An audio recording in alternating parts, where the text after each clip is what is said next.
अस्सलाम वालेकुम, मेरा नाम मोहम्मद वकार अतीक है और मेरा ताल्लुक कनेक्ट रियल एस्टेट से है। जी ताहिर भाई, आपके कुछ सवाल आते हैं?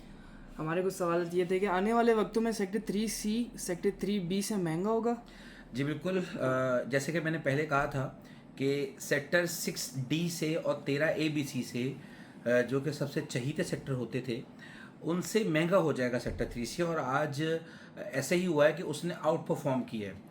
तो जिन लोगों ने भी सेक्टर 13ABC में अपने प्लॉट संभाल के रखे हुए थे, ये सोच कर कि वो आगे इन फ्यूचर में भी अच्छा परफॉर्म करेंगे, और वो नहीं कर सके, और तो उनके लिए एक सैड न्यूज़ ये है कि आने वाले वक्तों में सेक्टर 3C सेक्टर 3B से भी महंगा होगा। और इसका रीज़न ये है कि उसकी 50 फीट की सड़कें हैं। उसका रीज़न ये है कि बेहतरीन इंफ्रास्ट्रक्चर के साथ बेहतरीन उसकी प्लानिंग है, जो कि 3B को भी आउट परफॉर्म कर देती है, और 13AB और 6D को तो वैसे ही आउट परफॉर्म कर चुकी है। Next question. सेक्टर 14AB का वक्त दोबारा आएगा।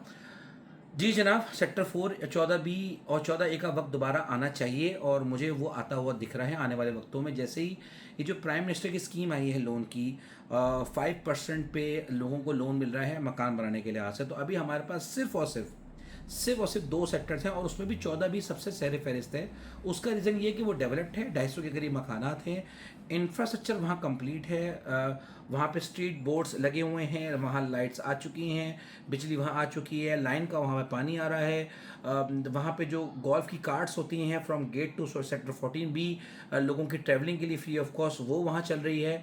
तो वहाँ बहरहाल रिहाइश आने के बाद 35 से 40 अब घर आबाद है, जिसकी वजह से आने वाले वक्तों में मुझे लगता है उसका वक्त भी बिल्कुल करीब लग रहा है कि जब लोग लोन लेंगे तो लोन लेके सबसे पहली प्रायोरिटी 14B और उसके बाद 14A होगी। तो उसका वक्त भी मुझे आने वाले वक्तों में दिख रहा था। इसके बाद और कोई सवाल?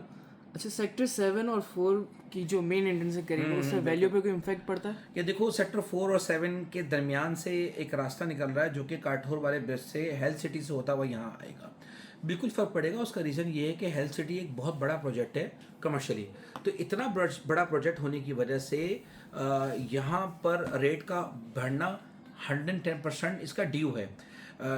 तकरीबन काठौर से DHT काची को कनेक्ट करने के लिए हमें 15 मिनट लगता है, फिर हाईवे को टच भी करना पड़ता है। जब ये 2 साल के अंदर, ये 2.5 साल के अंदर ये जब प्रोजेक्ट मुकम्मल हो जाएगा 7 किलोमीटर का, तो डेफिनेटली वो जो रास्ता 15 मिनट का है वो 2 से 3 मिनट के अंदर जो कवर होगा, तो डेफिनेटली DHT काची को भी इससे बेनिफिट होगा। और एक नया गेट हमारे सामने खुलेगा जो सेक्टर 4 और 7 को ओपन करेगा। जैसे आज सेक्टर 2D की अलग इंपॉर्टेंस है, 2ABC की बिल्कुल अलग है, फार्म हाउस की अलग है, क्योंकि गेट वहाँ से एंट्रेंस हो गए ना। इसी तरह से शोहदा का भी गेट निकला, और सेक्टर 4 और 7 की इंपॉर्टेंस ज़्यादा होगी। सेक्टर 4 में डेवलपमेंट का काम भी स्टार्ट हो चुका है, वो भी एक रीज़न है। और सेक्टर 7 बिल्कुल एक प्लेन सरफेस है, वहाँ पर बोरियों का जमात खाना है, वो भी एक रीज़न है। और इसके साथ साथ उसी के पास ही हमारा एयरवे लगुना भी आ रहा है। ये इस सराउंडिंग में हैपनिंग्स बहुत हो रही है, जिसकी वजह से सेक्टर 7 और 4 आने वाले वक्तों में बहुत ज़्यादा हॉट और बहुत ज़्यादा डिस्कस किए जाने वाला, बहुत ज़्यादा ट्रांजैक्शंस का हब सेक्टर 4 और 7 ही होगा।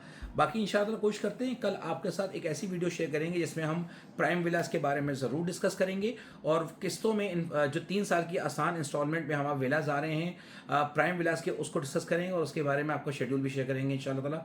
जज़ाकल्लाह खैर, थैंक यू।